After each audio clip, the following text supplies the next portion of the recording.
आप भी खनौरी बॉर्डर पर जाएंगे सर? जिस तरह मैं तो कह रहा हूँ, मैं जाऊंगा, जरूरत पड़ी तो वहां भी जाऊंगा, लेकिन पहले इनको आने देना चाहिए।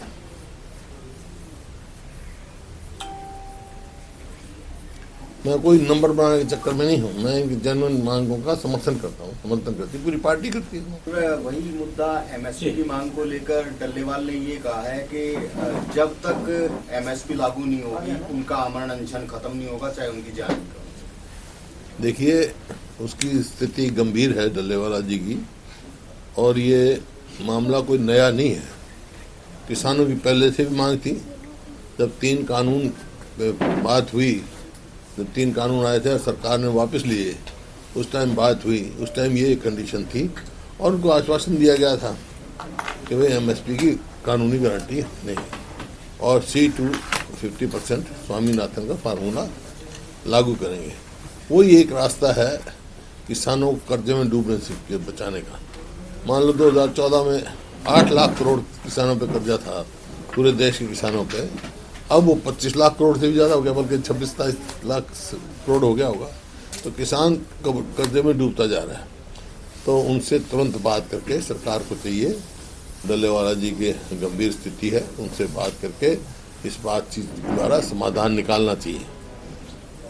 इसी मुद्दे को लेकर के राज्यसभा सांसद रामचंद्र जांगड़ा ने जो स्पीच दी कि हमारे यहाँ से 700 लड़कियां गायब हो गई और वही जिम्मेदार हैं हमारे यहाँ नशे का कारोबार, नशे का जो युवाओं में प्रचलन के। देखो, कोई भी जिम्मेवार पद पे कोई भी व्यक्ति बैठा हो, उसको जिम्मेवारी से ही बात करनी चाहिए। आज अब चौटाला भी जा रहे हैं खनौरी में डल्लेवाल जी से। हाँ, चलो जाएंगे। हम तो सभी समर्थन कर रहे हैं। हम तो शुरू से, मैं तो जो ये बनाया था वर्किंग ग्रुप, उसमें भी मेरी रिकमेंडेशन थी, बहुत सारी मान ली गई थी और इन प्रोसेस थी, तो मानने की बात थी। उसमें यही हमारी रिकमेंडेशन थी, C2 50% का दिया जाए और कानूनी गारंटी। बीजेपी तो बार बार कह रही है किसान, जो किसान है पंजाब के हैं, उन्होंने वहां से बात करनी चाहिए। किसने कहा? बीजेपी कह रही है, तमाम नेता। देखिए, किसान पंजाब का हो, हरियाणा का हो, यूपी का हो, मांग उनकी वाजिब है। जो बात थी उनकी थी। हमारी कांग्रेस पार्टी का भी यही फैसला है। अगर कांग्रेस पार्टी की सरकार आती तो ये फैसला था भी एमएसपी की लीगल गारंटी देंगे और स्वामीनाथन C2 फार्मूला पर 50% प्लस 50% के ऊपर उनको देंगे। कांग्रेस की ये रायपुर में अधिवेशन हुआ था, उस कमेटी का अध्यक्ष मेरे को बनाया गया था और पूरी AICC में ये प्रस्ताव पास हुआ। सर, आंसू गैस के गोले दागे जा रहे हैं, लाठीचार्ज हो रहे हैं, किसानों को आगे क्यों नहीं जाने दिया?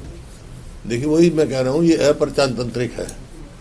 कोई भी प्रजातांत्रिक देश में कोई भी अपनी बात रख सकता है। समस्या है उनकी समस्या सुननी चाहिए।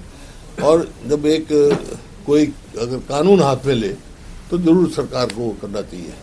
पहले उनसे रखा गया, भाई ट्रैक्टर ट्रॉली मत लेके आओ, वो मान गए। अब तो पैदल आ रहे थे, पैदल आने में भी क्या तकलीफ थी उनको आना चाहिए, देना चाहिए था, ताकि अपनी बात सुने, अपनी बात करें। दिल्ली में बात करने आए, जहाँ पे भी जाना चाहिए, सबका अधिकार है अपना बात कहने का। और सरकार के ये जिम्मेवारी बनती है सबसे बात करके जिसका समाधान वो समाधान निकाले। हमसे जुड़े रहने के लिए हमारे YouTube चैनल को सब्सक्राइब करें और नई वीडियो की नोटिफिकेशन के लिए बेल आइकॉन को दबाएं। अगर आप ये वीडियो Facebook पर देख रहे हैं तो लाइक जरूर करें और ज्यादा से ज्यादा शेयर करें। धन्यवाद।